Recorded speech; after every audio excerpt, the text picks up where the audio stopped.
Goeiedag. Die naam van die laaste boek in die Bybel, Openbaring, word afgelei uit die eerste vers, die Openbaring van Jesus Christus aan Johannes. Die woord Openbaring is eintlik afgelei van die Griekse woord apokalypsis, wat vertaal kan word as onthulling, bekendmaking of openbaring.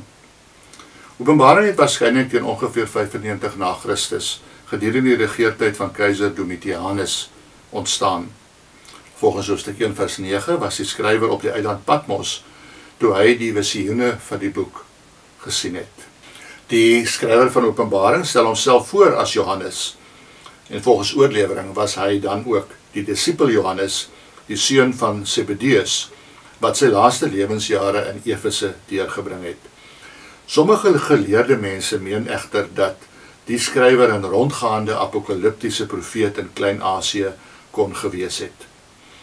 Die eerste historiese lesers of hoorders van Openbaring was die gemeentes in Klein-Asië, wat gewikkel was in 'n krisis, uitgelok deur die Jode en vervolg deur die Romeinse owerheid.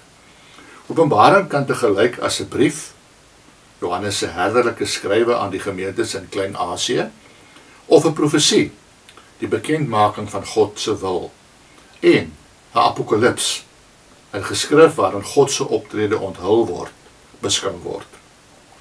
Die doel van die boek is om gelowiges wat vervolg en verdruk word te troos en te bemoedig met die versekering dat God oor alles en almal bly regeer, totdat hy uiteindelik alles volkome nuut sal maak.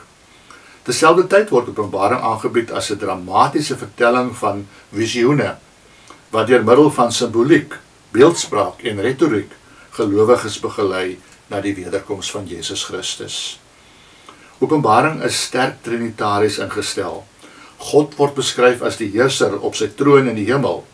Hy regeer oor alles en almal, ook oor die huidige wêreldgeskiedenis. Hy tref die goddeloses met sy oordeel, die seels, trompette en bakke, maar hy merk die gelowiges wat volhard, simbolies as sy eiendom, op grond van die offerdood van Jesus Christus. Christus is die betroubare getuie, wat as die geslagte lam waardig is om die seels van die boekrol, wat die verdere verloop van die wêreldgeskiedenis, die oorwinning oor Satan en die antichrist en die valse profeet behaal het.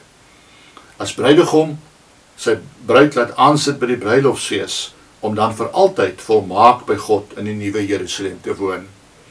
Die Heilige Gees, voorgestel as die 7 geeste, vestig die erkenning van God se alleenheerskappy op aarde, deur die getuienis van die gelowiges, ten spyte van die velaanslag van die antichristelijke magte.